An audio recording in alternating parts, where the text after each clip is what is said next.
Tiempo maravilloso, ¿no? De alabanza, de adoración, testimonio que el Espíritu de Dios está en este lugar. ¿Cuántos dicen amén? El respaldo de Dios está en nuestras vidas. Vamos a orar para entrar a la palabra de este día. Señor, gracias por este momento especial.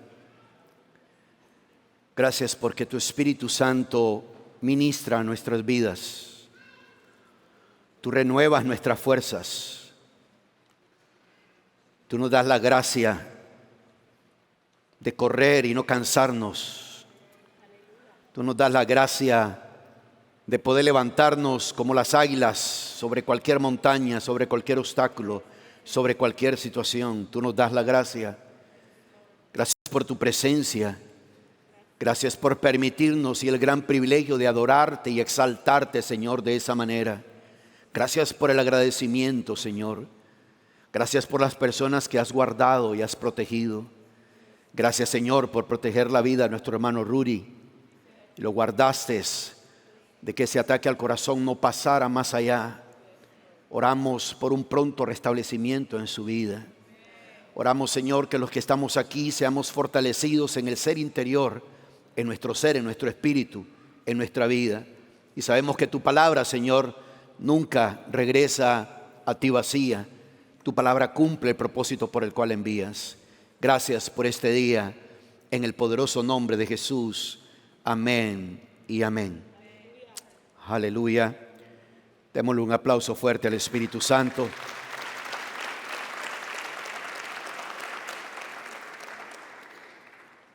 Vamos a comenzar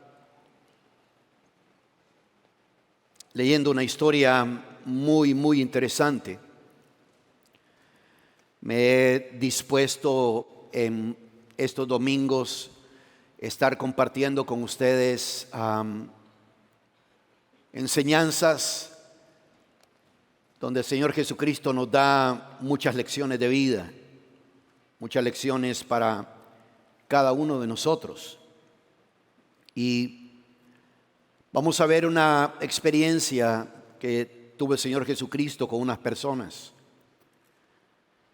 Y todo va a depender cómo uno se relaciona con Dios. Yo te hago una pregunta en este día: cuando tú ves a Dios, ¿cómo lo ves? ¿Lo ves como un juez?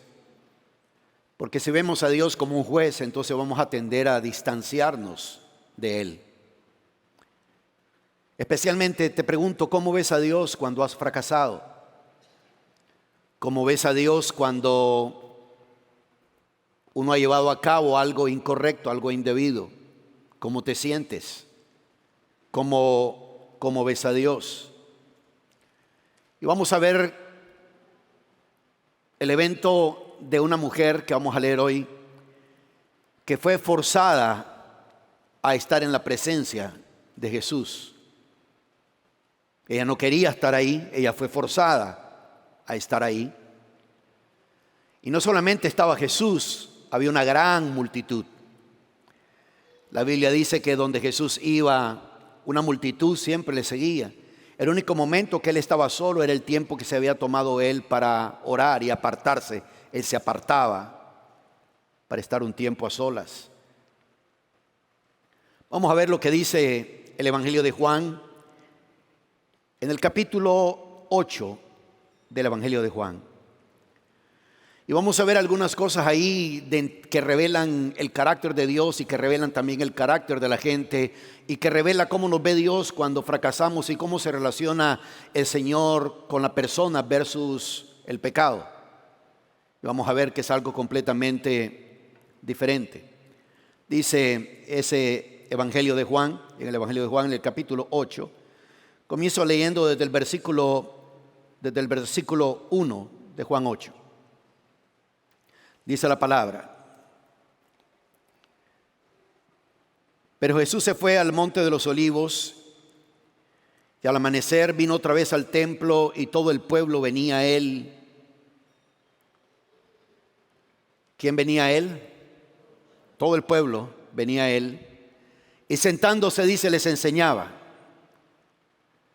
Los escribas y los fariseos, claro, tenían que ser los escribas y los fariseos, trajeron a una mujer sorprendida en adulterio y poniéndola en medio, no al lado, en medio, le dijeron: Maestro, esta mujer ha sido sorprendida en el acto mismo del adulterio.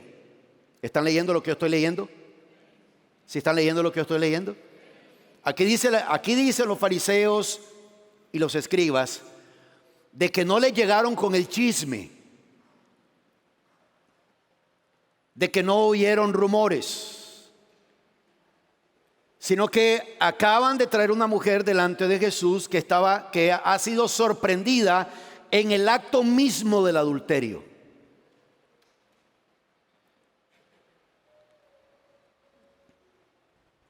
Y en la ley, Moisés nos ordenó apedrear a esta clase de mujeres.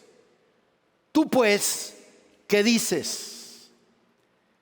Ahora, no crean ustedes que los fariseos y los saduceos están bien santos, están bien morales, quieren tener buenos principios, sino que como parte del carácter de la naturaleza del ser humano, están agarrando el error de una persona, el fracaso de una persona, se lo traen a Jesús.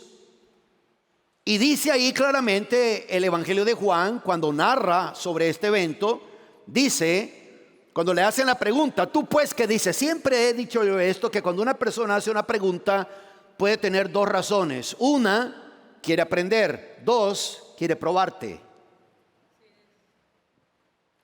Y cuando las personas tienen una motivación equivocada, la mayoría de sus preguntas serán para probarte.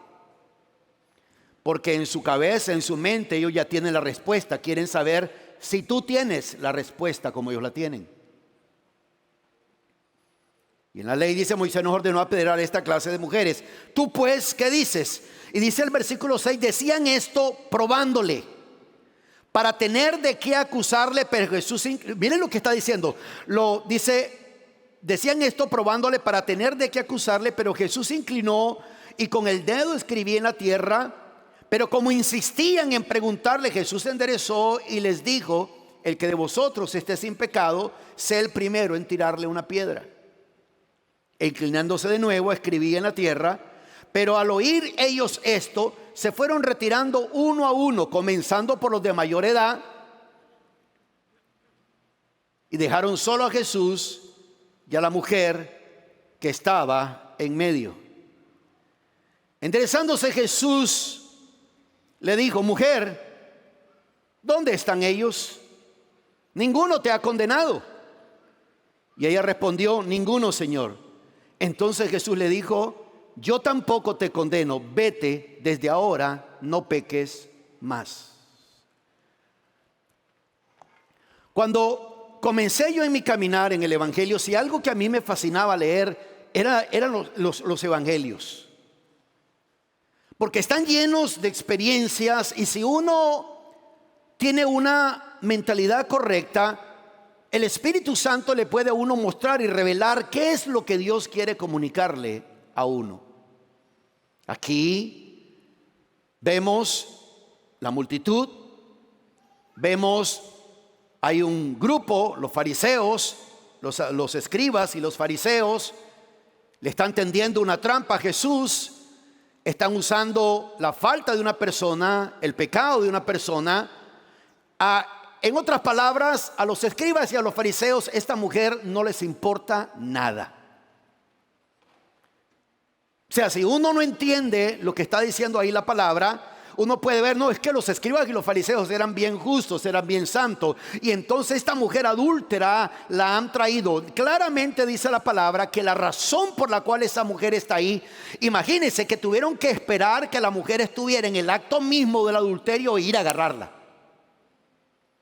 Obviamente el hombre que estaba ahí no aparece por ningún lado, porque no estaba sola,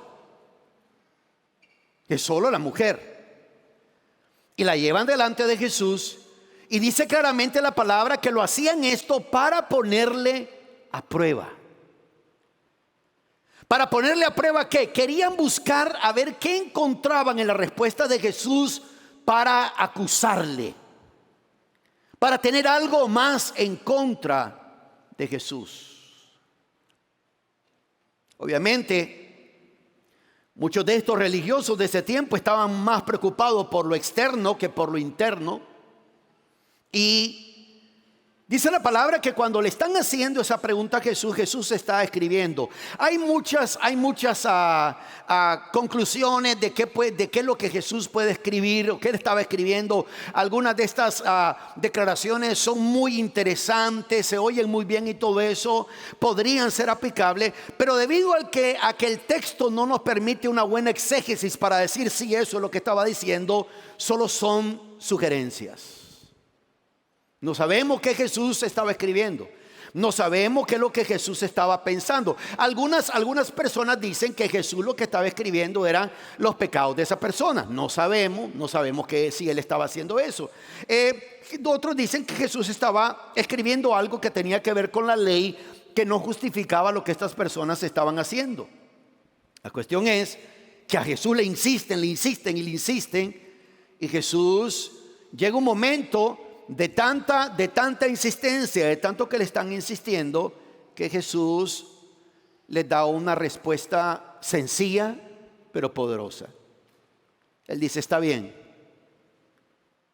en la ley dice que tales mujeres deben de morir apedreadas por su pecado. Y Jesús dice: está bien, el que de ustedes esté libre de pecado, que le pegue la primera piedra. Y Jesús siguió escribiendo. La palabra dice que al oír ellos esto, se fueron retirando uno a uno, comenzando por los de mayor edad. Los últimos que quedaron ahí eran los más jóvenes. Los de mayor edad agarraron la onda rápido. Los de mayor edad se comenzaron a acordar: no, yo tengo esto, yo tengo lo otro, yo tengo aquí, yo tengo allá. Hasta que todo mundo se fue. Y queda Jesús con esta mujer. Y Jesús le pregunta: ¿dónde están tus acusadores? ¿Dónde están los que se estaban condenando? Y la mujer le dice: Señor, se han ido. Y Jesús le dice: nadie te ha condenado. Y él le dice: no, Señor, nadie me ha condenado. Y Jesús le dice: ni yo tampoco te declaro culpable. Ahora, a veces es fácil malinterpretar este pasaje, porque si una persona no tiene una buena interpretación bíblica, puede pensar que Jesús le está diciendo a esta mujer: no te preocupes, tú puedes pecar lo que quieras. No te preocupes, tú puedes vivir la vida como quieras. No te preocupes. Jesús le dijo, algunos pueden decir que Jesús le dijo a esta mujer: love is love. Los que entienden y tienen discernimiento saben a qué me refiero. Pero no está Jesús. Una de las razones por qué Jesús le revela a ella 5 palabras increíbles: vete y no peques más. Es porque lo que Jesús le está diciendo a esta mujer, miren que Jesús no le mencionó, no le dijo: eso te pasa por andar de adúltera. Te dije que te retiraras de Paco, que no estuvieras cerca de Paco. Si hay algún Paco, por favor, aquí me perdona. Se me vino a la mente algún nombre que no he escuchado por acá. Pero si hay alguno, mis disculpas. No estoy hablando de ti. Jesús no le menciona nada de eso. Jesús no le dice, no le menciona su pecado. El que no le mencione su pecado no significa que he's okay con su pecado. No, él no le está mencionando eso, no le da un sermón sobre el adulterio, sino que Jesús le dice: mira, hiciste mal, actuaste mal, has estado actuando mal, pero para tu beneficio yo en este momento estoy en una misión y voy camino hacia la cruz. Y ahí voy a pagar por tus faltas. Ahí voy a pagar por tus pecados. Pero lo que Jesús le está diciendo a esta mujer es: mira, acabas de recibir un regalo maravilloso, el regalo de la libertad, el regalo de sentirte libre, el regalo de no sentirte condenada. Ahora Jesús le está diciendo: mantente libre. Mantente libre. La Biblia no dice qué le sucedió a esta mujer. Si usted escucha a algún predicador diciendo: no, que la mujer adúltera después hizo esto y esto, la Biblia no dice qué hizo. No sabemos. No sabemos si cambió su forma de vida. No sabemos si su infidelidad se convirtió en una devoción a Dios. No sabemos si su lujuria se transformó en amor por el Señor. No sabemos si su pecado se convirtió en un deseo sincero de seguir a aquel que le dijo: tampoco yo te condeno. No sabemos. Pero sí sabemos que este tipo de experiencias revelan el carácter de Dios y el carácter de los seres humanos. ¿Qué quiere hacer Jesús por ti? Y ese es el tema de esta predicación. ¿Qué quiere hacer Jesús por ti? ¿Qué es lo que Jesús quiere hacer por ti? Aunque el pecado puede desentrañar. Desentrañar es una palabra en español que significa llegar a averiguar, descubrir lo más dificultoso y oculto de la vida de una persona. El pecado revela eso. Y aunque el pecado puede revelar eso en la vida de una persona, el pecado no puede quitar la justicia que Dios nos ha atribuido a cada uno de nosotros. Así que a veces una persona, no sé si habrá aquí alguna persona que de pronto quiere servir a Dios, quiere acercarse a Dios, pero por X o Y razón, por X motivo, de pronto la persona falla en esto, erra en esto, se equivoca en esto. De pronto la palabra que escuchó ese día le fortaleció y dijo a esa persona: no, ahora yo voy a caminar y caminar y caminar con Dios. Pero de pronto la persona toma decisiones equivocadas o se enreda en una relación equivocada o cualquier situación, y la persona inmediatamente comienza a sentirse y a decir: no, yo no sirvo para esto. E inmediatamente comienza a oír la voz de las tinieblas en su mente: sí, tienes razón, tú no sirves para esto, no debieras ni de venir aquí, porque no sirves para esto. Y la persona se condena a sí mismo. ¿Qué es lo que Jesús quiere hacer por nosotros? Él quiere hacer lo mismo que hizo con esta mujer. Tal vez en este momento la situación en la cual estás lidiando no es una situación de adulterio, pero hay algo en tu vida, hay algo en tu corazón, hay algo en tu persona. Hay algo, puede ser algún hábito, puede ser alguna situación que solo tú sabes, que solo tú entiendes, que solo tú y Dios saben de eso. ¿Por qué? ¿Por qué digo que solo el Señor y nosotros sabe de eso? Vamos a regresar ahorita a Juan 8. Vayan rápidamente conmigo al libro de Hebreos, capítulo 4. Miren lo que dice el versículo 13 del capítulo 4 de Hebreos. Dice el versículo 13: y no hay cosa creada oculta a su vista, sino que todas las cosas están al descubierto y desnudas ante los ojos de aquel a quien tenemos que dar cuenta. No hay nada, no hay absolutamente nada que tú y yo hagamos que Dios no sepa. Si nos damos cuenta de eso, Dios lo sabe muy bien. No hay cosa oculta. No hay nada, está oculto ante sus ojos. Dice: ninguna cosa creada oculta a su vista, sino que todas las cosas están al descubierto y desnuda ante los ojos de aquel a quien tenemos que dar cuenta. Él conoce nuestros pensamientos, Él conoce nuestros motivos, Él conoce nuestras ideas, Él conoce nuestras intenciones, Él conoce nuestro razonamiento. Él es el que verdaderamente sabe si estamos en lo correcto o estamos equivocados, porque uno puede pensar que está en lo correcto y está equivocado, o uno puede pensar que la demás gente piensan que están en lo incorrecto, pero están posiblemente en las cosas correctas. Eso solo Dios lo sabe. ¿Qué cosas quiere hacer Dios con uno? ¿Qué es lo que Jesús quiere hacer por ti? Ustedes saben que hay muchas personas que están en la iglesia, pero no conocen exactamente, sí, aceptaron al Señor, pero como no fueron personas que se pusieron a estudiar la Biblia, a estudiar los evangelios, uno debe de estudiar acerca de la persona de Jesús, porque Jesús es nuestro Salvador. Y debemos de saber qué es lo que Él hizo por nosotros, qué es lo que Él nos... O sea, no, esa mujer, aunque la encontraron en el acto mismo del adulterio, en realidad se encontró su pecado, se encontró con aquel del cual el Evangelio de gracia dice, y vimos la gloria del unigénito, lleno de gracia y lleno de verdad. Y se encontró con Jesús. Y Jesús le reveló algo a ella diciéndole, mira, yo no voy a condenar tu pecado, te voy a hacer libre, pero desde este momento en que te doy libre, ahora tu libertad la tienes que administrar tú. Porque yo ya te perdoné, yo ya te hice libre, ahora tú tienes que administrar eso. Por eso le dijo, vete, ni yo tampoco te condeno. Ven bien esa frase, ni yo tampoco te condeno. Jesús le dice, yo no te condeno. ¿Por qué? Porque vamos a leer que el Evangelio de Juan, después, ¿cuántos se saben Juan 3:16? O sea, el que no se sabe Juan 3:16 está en pecado.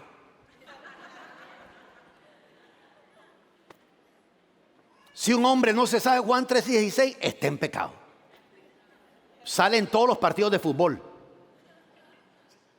John 3:16. Dice, de tal manera amó Dios al mundo, que ha dado a su Hijo unigénito, para que todo aquel que crea en Él, que pasa, no se pierda, mas tenga vida eterna. Pero ¿cuánto se sabe en Juan 3:17? Ah, ¿verdad? Ahí no sale en el partido de fútbol. Juan 3:17 dice, porque Dios no envió a su Hijo al mundo para condenar al mundo, sino para que el mundo fuese salvo a través de Él. Y eso fue... Si podemos usar la palabra suerte, esta mujer fue su día de suerte. Aunque fue su día de mayor vergüenza, fue su día de mayor suerte. ¿Por qué?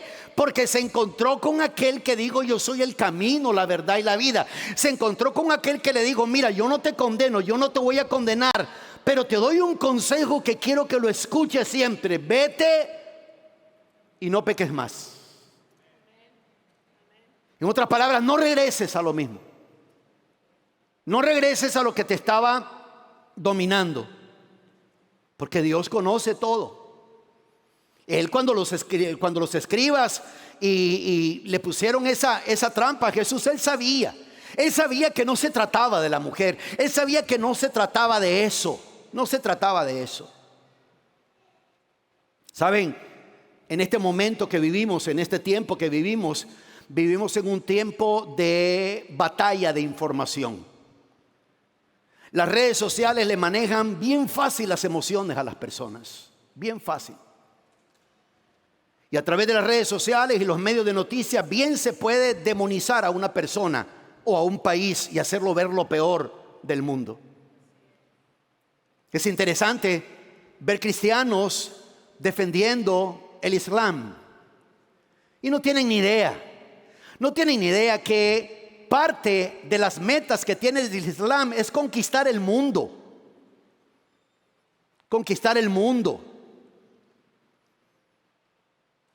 Debemos de orar por Israel, debemos de orar por Hamas para que haya conversiones. Es más, he encontrado testimonios de personas que antes eran parte de Hamas y se encontraron con Jesucristo. Increíble, unos testimonios de unas revelaciones que Dios se les manifestó. Uno de ellos en la cárcel, Jesús se le presentó en la cárcel. Dios es Dios y Él no está limitado absolutamente para nada. Pero nosotros debemos de entender qué es lo que Dios quiere con nosotros. Aquí Jesús sabía, Él sabe muy bien.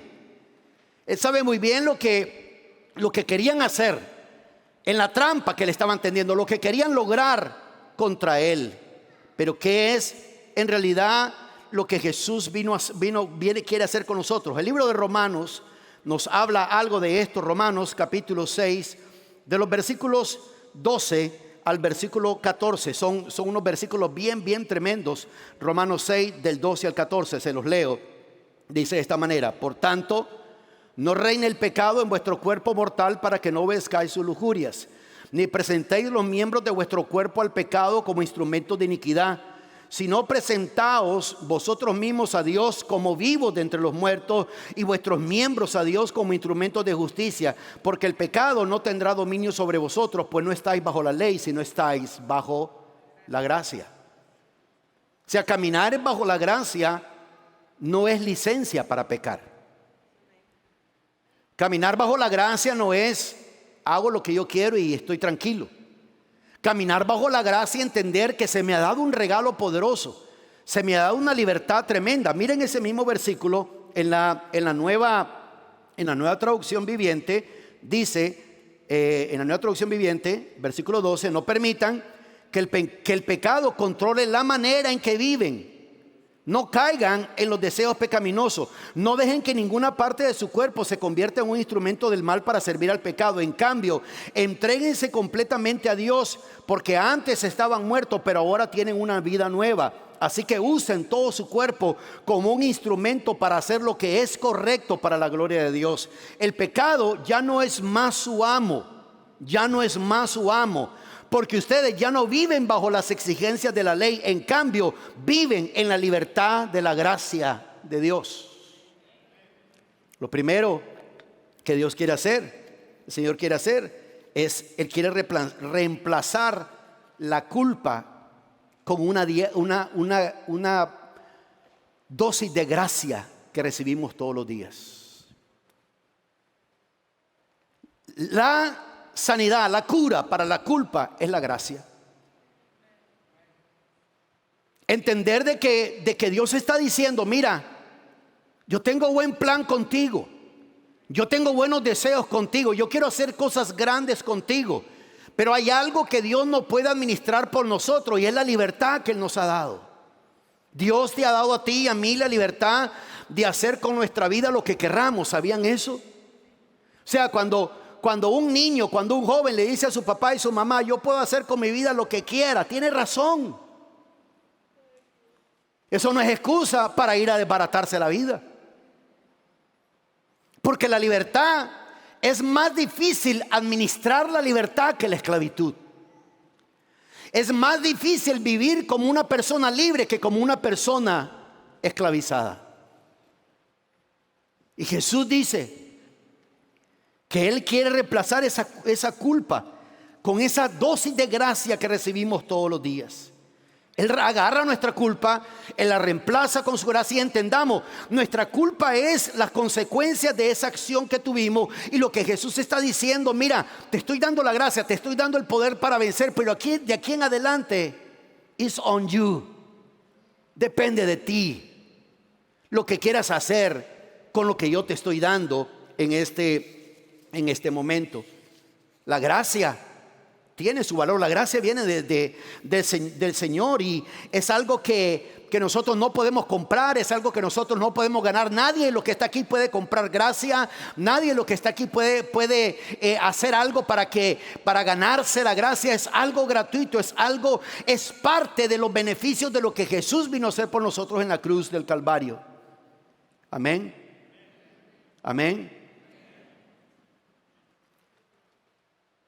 Vivimos en una sociedad donde uno tiene que ganarse todo. Pero en Jesús, Él dice, cuando yo morí por ti, cuando yo fui a la cruz del Calvario por ti, yo estaba pagando por tu pecado. Yo estaba pagando por tu ofensa. Yo estaba pagando por todo lo que te estaba sucediendo.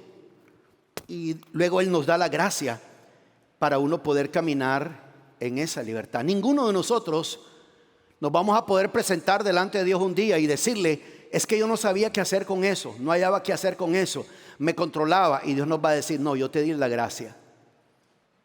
Yo te di mi gracia para que tuvieras victoria, para que salieras adelante en todo eso. Efesios capítulo 1, en el versículo 5, nos dice algo bien interesante. Dice el versículo 5, Dios decidió, leámoslo en una traducción viviente, Dios decidió de antemano adoptarnos como miembros de su familia al acercarnos a sí mismo por medio de Jesucristo. Eso es precisamente lo que Él quería hacer y le dio gran gusto hacerlo. Me gusta como dice ahí. Nuevamente, Dios decidió de antemano adoptarnos como miembros de su familia al acercarnos a sí mismo por medio de Jesucristo. ¿Cómo nos acercó Dios a Él? ¿Por medio de quién? Por medio de Jesucristo. Eso es precisamente lo que Él quería hacer y le dio gran gusto hacerlo. Ahora, si vemos ese mismo versículo en la Biblia de las Américas, vamos a ver una palabra que aparece ahí, de lo cual se han escrito libros de teología acerca de eso. En el versículo 5 dice de esta manera: nos predestinó para adopción como hijos para sí mediante Jesucristo, conforme al beneplácito de su voluntad.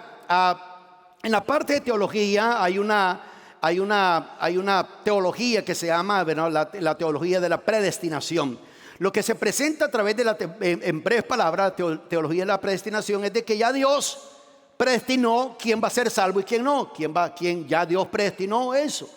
Pero en realidad, la primera vez que yo leí acerca de eso y me trataban de hacer ver que la cosa era así, yo decía: no, un momento, la Biblia dice que Dios vino a morir por el mundo. Entonces si Jesús vino a morir por el mundo, ¿cómo es que ya algunos ya están predestinados? Y me di cuenta que la predestinación no se encuentra en la persona, se encuentra en el mensaje, se encuentra en el evangelio. ¿Qué quiero decir con esto? Que todo el que escucha el evangelio está predestinado para ser salvo.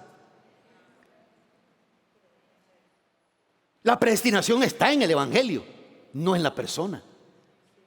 No es de que Dios, por eso es que se nos pide a nosotros, no es de que Dios tarda su venida, dice la palabra, no es de que Dios retrasa, tarda su venida como algunos la tienen por tardanza. Hay personas que dicen: no, siempre dicen del fin del mundo, siempre dicen de Dios, siempre dicen de esto. Dicen: no, Dios no es que Dios está tardando su venida, sino de que Dios quiere que todos los hombres procedan al arrepentimiento. ¿Cómo una persona va a proceder al arrepentimiento? Escuchando el evangelio, escuchando la predicación de salvación, escuchando que esa persona escuche: mira, necesitas a Jesús en tu corazón, necesitas recibir a Jesús en su corazón. Siempre que yo predico en un funeral, para mí es un honor y un gran privilegio, porque ahí se van a encontrar personas que nunca van a poner un pie en una iglesia. Y tengo la oportunidad de compartirles ahí un mensaje, el mensaje del evangelio de nuestro Señor Jesucristo. ¿Qué es lo que está diciendo Efesios 1:5? Efesios 1:5 está diciendo que Él lo que está haciendo es reemplazando nuestra vergüenza, nuestra carga con la salvación. La salvación tiene beneficios. Es muy interesante entender lo que es el evangelio. Hay tantas locuras, tantas definiciones del evangelio. La primera definición que yo escuché del evangelio no era ni cristiano. Yo no era ni cristiano, ni pensaba ser cristiano, ni nunca creí que yo llegaría a conocer así del Señor. No, yo escuché esas palabras de un padre franciscano que murió en el frente sur del movimiento sandinista en la revolución de Nicaragua. Se llamaba el padre Gaspar García Laviana, del frente sur del movimiento sandinista. Y cuando él enseñaba la misa, compartía el pan, compartía el vino y tenía un AK-47 en su espalda. Ya. Y ahí fue cuando yo escuché por primera vez la famosa frase de la teología de la liberación, donde se decía que Jesús había sido el primer revolucionario, que Jesús era el que luchaba por la justicia social. Por eso es que les digo, cuando yo escucho esto de justicia social, digo: no es el mismo mono con diferente traje, pero es el mismo mono. Hay un dicho que dice: el mono, aunque de seda se vista, mono se queda. No importa cuánta seda y cuánta cosa bonita le puedas poner a ese monkey, still a monkey. Esa es la ventaja que uno tiene sobre mucha juventud. Porque en las universidades actualmente, en las escuelas, son centros veo a niñitos en escuela secundaria protestando desde el río hasta el Jordán, de que otra vez jamás va a ubicar todo eso, conquistar todo eso. Yo, ¿qué saben estas criaturas? Pero ¿quién les dice cosas así? Sus maestros. Vayan a hacer esto. Vamos a luchar por la justicia. Los famosos queers de los movimientos homosexuales y salen Queers for Palestine. Vayan a Palestina a hacer eso. ¿Saben lo que le van a hacer? Le van a cortar la cabeza. Porque todo es cuestión política. Anyway.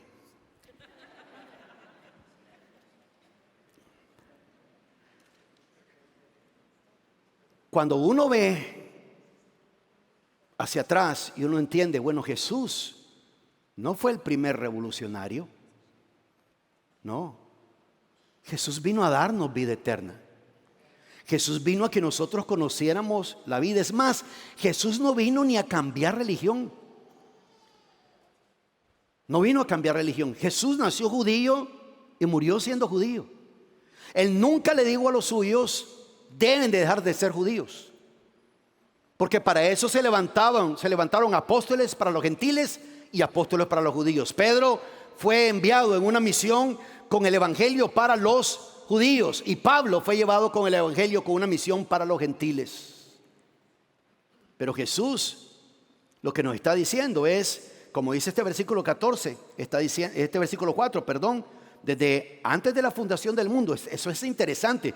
Desde antes de la fundación, según nos escogió en Él antes de la fundación del mundo, para que fuéramos santos y sin mancha delante de Él en amor. Santo y sin mancha. ¿Cómo nosotros podemos ser santos y sin mancha delante de Él?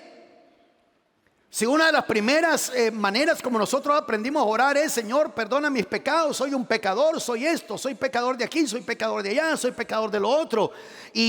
Y por eso es que a veces se puede transgiversar fácilmente el mensaje de la gracia. Cuando el mensaje de la gracia se ha transgiversado es cuando las personas piensan que tienen libertad. La Biblia dice que no usemos nuestra libertad como una oportunidad para la carne, porque la libertad es lo que se debe de administrar más.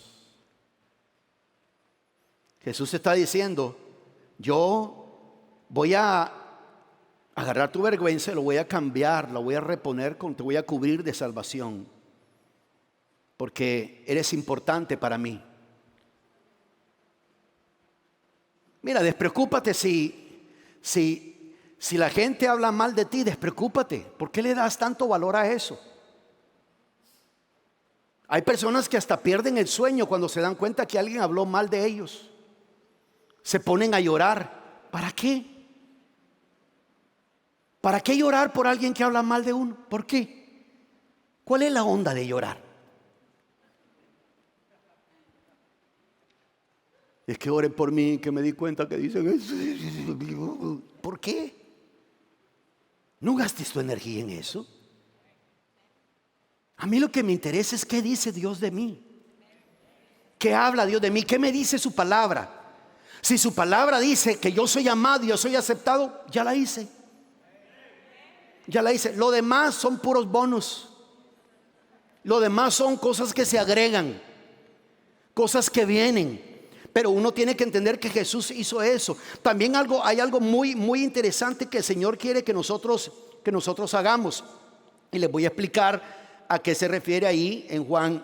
Regresemos a Juan 8, versículos 7 al versículo 9, porque quiero explicarle algo ahí que no se malinterprete. El versículo 7 de Juan 8 dice en la Biblia de las Américas: pero como insistían en preguntarle, Jesús se enderezó y les dijo: el que de vosotros esté sin pecado sea el primero en tirarle una piedra.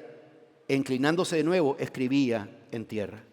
Y dice el versículo 9: pero al oír ellos esto, se fueron retirando uno a uno, comenzando por los de mayor edad, y dejaron solo a Jesús y a la mujer que estaba en medio. Jesús ama al pecador, pero no ama al pecado. Jesús no puede amar al pecado. Él vino a morir por eso. Él vino a morir por los pecados del mundo. Él vino a morir por nosotros. Y algo que uno debe hacer es que uno debe de soltar las piedras. Eso es lo tercero que Jesús quiere que nosotros entendamos, que soltemos las piedras.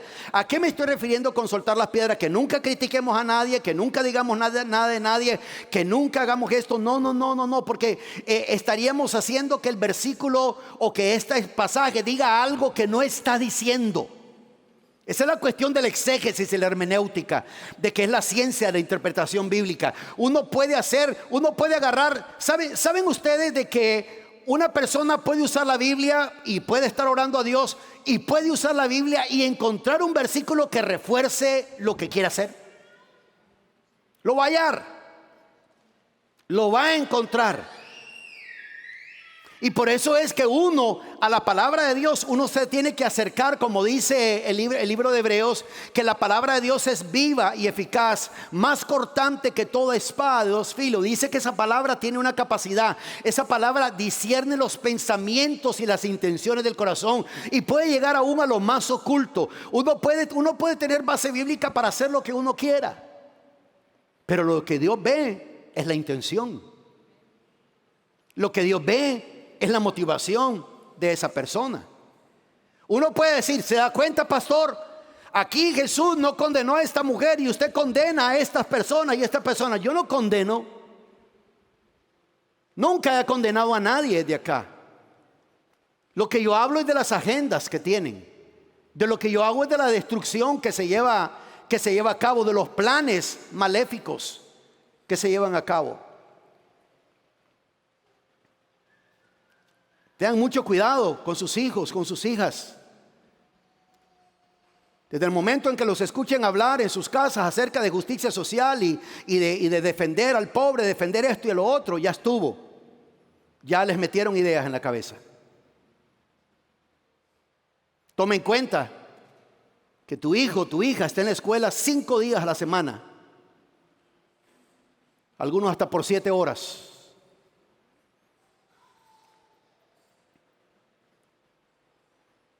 Cuando se refiere a soltar las piedras, es de que no usemos el pecado de una persona para tenderle una trampa a otro. Por eso aclaré al comienzo, esta situación de esta mujer que fue descubierta en el acto mismo del adulterio, a los escribas que estaban ahí, a ellos no les importaba para nada, ni los escribas ni los fariseos que estaban ahí, a ellos no les importaba esta mujer. La Biblia dice que claramente la razón por la cual hicieron esto es porque, creo que es el versículo 6,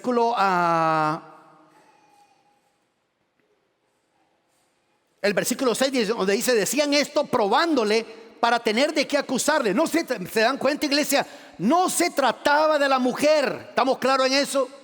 ¿Estamos claros en eso? ¿Sí están claros en eso? Para que no salga de aquí diciendo que yo dije otra cosa. No se trataba de la mujer. La mujer aquí está siendo usada. Su pecado, su falla, su proceder equivocado está siendo usado para tenderle una trampa a Jesús. No eran defensores de mujeres. Querían dañar a Jesús. Y uno tiene que aprender a soltarlas, porque somos rápidos para condenar, somos rápidos para llegar a conclusiones. Yo vi cómo en la noticia inmediatamente se removieron las emociones y todo eso cuando todos los medios de noticias comienzan a decir que Israel bombardeó el hospital, 500 muertos. Inmediatamente comienzan las protestas en las calles y todo eso, porque los medios de comunicación le manejan las emociones a la gente. Uno debe de esperar, investigar qué es lo que se comprobó, que uno de los mismos cohetes de otra facción que tiraron falló y cayó en el parqueo. En el parqueo. Pero inmediatamente las personas se dejan llevar por eso. Uno tiene que soltar las piedras. Recuerde que uno siempre tiene una vez alguien me preguntaba, pastor, ¿quiere decir que a nuestra congregación no puede venir una persona que tiene este tipo de problema? Y yo, claro que sí. Claro que sí. Si la persona quiere cambiar su vida, si la persona quiere transformar su vida, sí. Si la persona está buscando cómo cambiar, cómo conquistar eso en su vida, claro que sí. Pero en ningún momento en la Biblia muestra de que uno diga, no, estamos en la gracia. Y como estamos en la gracia, uno puede hacer lo que uno quiera. No, la gracia es lo que más cuesta. La gracia es lo que debe de cuidarse. Si una persona nace esclavo, no tiene que administrar su esclavitud, pero si una persona es libre, tiene que luego administrar su libertad, porque su mentalidad que tenía era una mentalidad de esclavo y tiene que salir de ese formato de esclavo y entender que es una persona libre. Por ejemplo, nosotros tenemos que entender que nosotros somos gente de realeza, y no me importa si me crees o no, no me importa si te crees esto o no, somos gente de realeza. La Biblia dice que tú y yo somos real sacerdocio, que somos nación santa, y por eso, como real sacerdocio, nunca me voy a sentir menos, porque soy realeza, soy hijo del rey. Si soy hijo del rey, significa que yo tengo realeza. ¿Y será que un hijo del rey tiene que discutir y pelear por alcanzar cosas? No.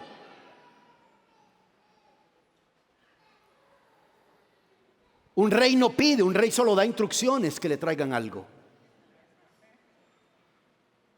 No vas a ver a un rey en su trono. Pues miren, no sé cómo decirles esto, pero es que no sé si me pudieran traer esto y esto. Sí pueden, sí se puede. No, un rey, ya saben, todo el mundo se mueve y le traen. Realeza. Tú y yo no somos menos. No somos menos. Somos real sacerdocio. Somos nación santa. Somos un pueblo adquirido por Dios.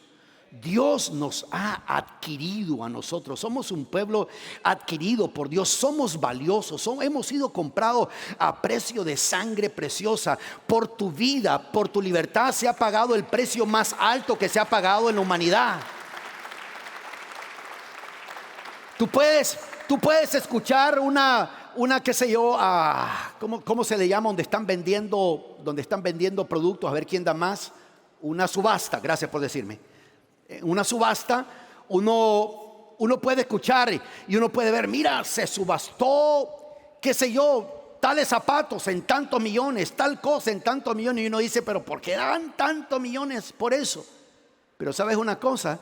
El precio más alto que se ha pagado en la humanidad por una persona, lo pagó Jesús por ti. Lo pagó Jesús por ti. Nadie más ha pagado ese precio. Y cuando uno entiende eso, uno dice, no, entonces yo debo de llevar mi vida de una manera diferente. Él quiere que tú y yo soltemos las piedras. Porque a veces mi piedra puede ser mi excusa para cómo me siento.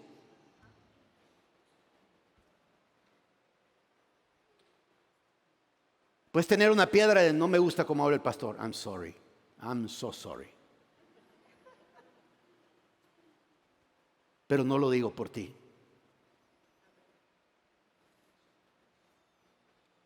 Puede ser la piedra de la decepción.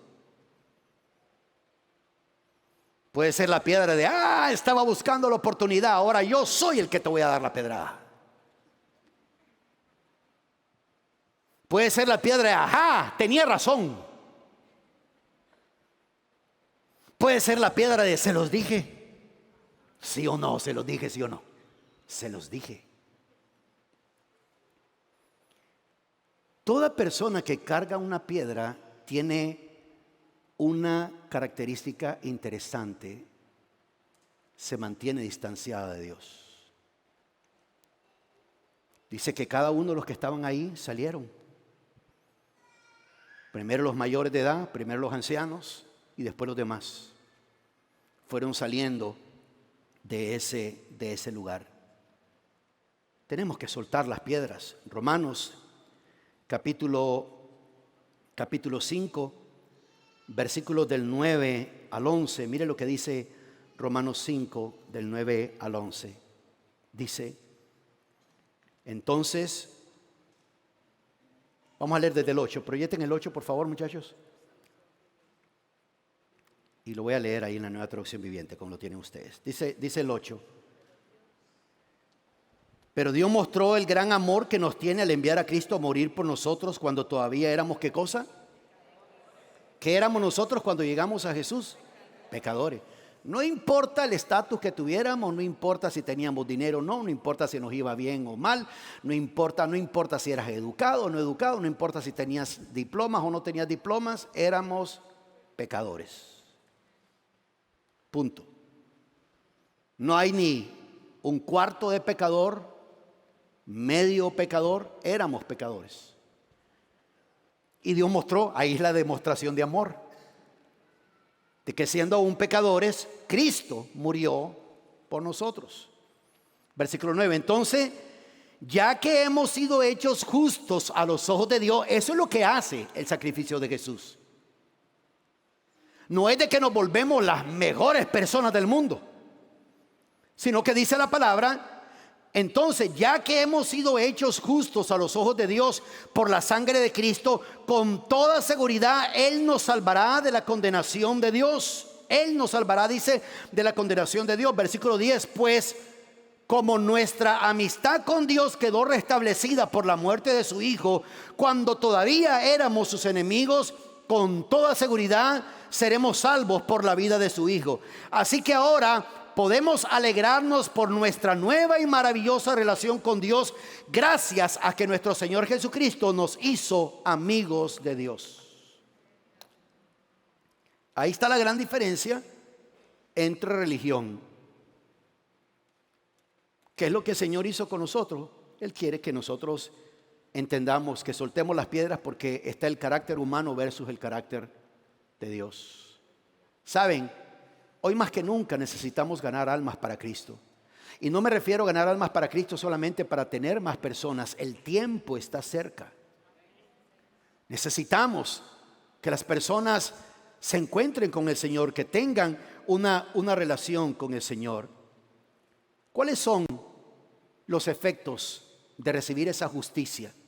Esto es un tanto complicado explicarlo en español, porque justicia, como lo he dicho muchas veces en español, cuando dice la palabra que hemos recibido la justicia de Dios, muchas personas pueden malinterpretar eso, porque justicia lo ven como un término legal, como un término de juicio. Dice que hemos sido hecho la justicia de Dios. Y en inglés we have become the righteousness of God. Está hablando de una justicia donde, como dice aquí en la Nueva Traducción Viviente, donde hemos sido hechos justos a los ojos de Dios por la sangre de Cristo. Cuando Cristo derrama su sangre en la cruz del Calvario y muere por la humanidad, y uno reconoce ese sacrificio, y uno dice, sí, Jesús murió por mí. Jesús es el único que puede perdonar mis pecados. Jesús es el único que puede darme vida eterna. Uno es hecho justo a los ojos de Dios. ¿Sabes lo que significa eso? Te voy a explicar lo que significa eso. Cuando te presentas en oración delante de Dios, Él no ve en ti ni un solo pecado. Y yo sé, ahorita algunos de ustedes, el lado derecho del cerebro golpeó con el lado izquierdo, y uno dice, ¿cómo es eso? Porque te estoy hablando de algo bíblico, no te estoy hablando de un término humano. Humanamente hablando, nos conocemos. ¿Sí entiende eso? Humanamente hablando nos conocemos. No, yo sé que no hay pecado. Yo conozco esto, yo conozco lo otro, yo conozco aquí que dicen que esto, que dicen que lo otro. Sí, nos conocemos. Porque a la hora de lanzar piedras, sobran las piedras en el suelo. Pero en cuanto a la justicia de Dios, en cuanto a entender por qué Jesús le dijo a esta mujer, ni yo tampoco te condeno, vete y no peques más, porque Él está diciendo, mira, today is your lucky day. Porque yo estoy en una misión, voy a la cruz y voy a entregar mi vida por ti y por el mundo. Voy a morir por ti y por el mundo, voy a derramar mi sangre por ti y por el mundo. ¿Y sabes qué? Una vez que comprendas esto y entiendas y me recibas, cuando te presentes delante de mi Padre te va a ver, tú vas a estar vestida y protegida por mi sangre, y Él no te va a ver como pecador o pecadora. Y por eso es que si uno ha cometido algo, el lugar correcto para correr es a la presencia de Dios. Uno puede acercarse allá al trono de la gracia y recibir socorro en el momento oportuno. ¿Cómo Dios nos mira a nosotros? Te lo digo rápidamente. Nos ve como santos e irreprensibles. ¿Cómo Dios nos ve a nosotros? Que nada puede alterar la justicia de Dios sobre nosotros. ¿Cómo Dios nos ve a nosotros? Reinando en vida, reinando en vida. ¿Saben ustedes que hay un versículo en la Biblia que dice que los que han recibido la gracia de Dios van a reinar en esta vida? Algunos de ustedes no me lo creen. Romanos 5:17, ahí está en el mismo capítulo que estamos. Lo vamos a leer como está en la Biblia de las Américas, el versículo 17. Miren lo que dice. Porque si por la transgresión de uno, por este reinó la muerte, mucho más reinarán en vida.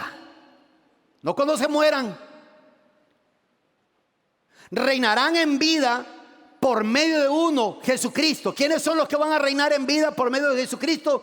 Los que reciben la abundancia de la gracia y el don de la justicia. ¿Cuál es el don de la justicia? Un día Jesús murió por ti y por mí en la cruz del Calvario. Su sangre fue derramada, su sangre nos limpia, su sangre nos purifica. Y el día que aceptamos al Señor en nuestro corazón, no lo sabíamos, solo sabíamos que estábamos recibiendo salvación, pero no teníamos ni idea que nuestro estatus cambiaba de enemigos de Dios, de estar lejos de Dios, a ser amigos y santos delante de Dios.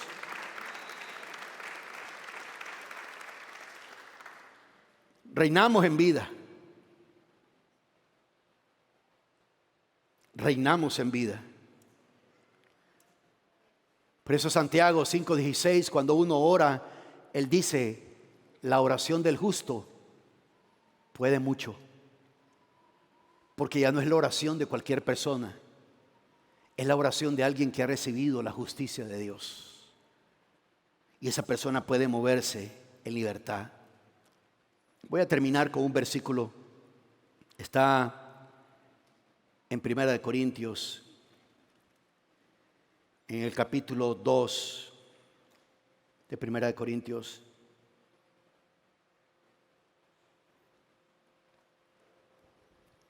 Versículo 9.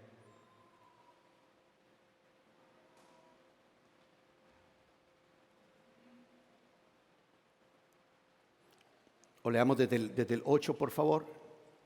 Versículo 8 dice: la sabiduría que ninguno de los gobernantes de este siglo ha entendido, porque si lo hubieran entendido no habían crucificado al Señor de gloria, sino como está escrito. Miren lo que dice como está escrito: cosas que ojo no vio. Ningún ojo, dice, ha visto eso, ni oído oyó, ni han entrado al corazón del hombre. Son las cosas que Dios ha preparado para los que le aman. Y el versículo 10 dice: pero Dios nos las reveló por medio del Espíritu, porque el Espíritu todo lo escudriña, dice, aún las profundidades de Dios.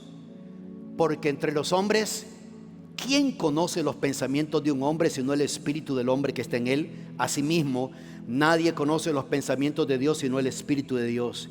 Y nosotros hemos recibido no el espíritu del mundo, sino el Espíritu que viene de Dios, para que conozcamos lo que Dios nos ha dado gratuitamente, de lo cual también hablamos, no con palabras enseñadas por sabiduría humana, sino con las enseñadas por el Espíritu, combinando pensamientos espirituales con palabras espirituales.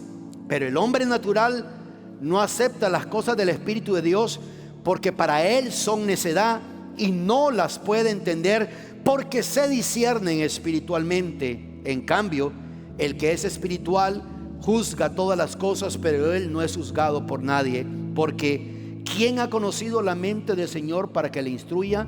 Mas nosotros tenemos la mente de Cristo. Nosotros tenemos la mente de Cristo.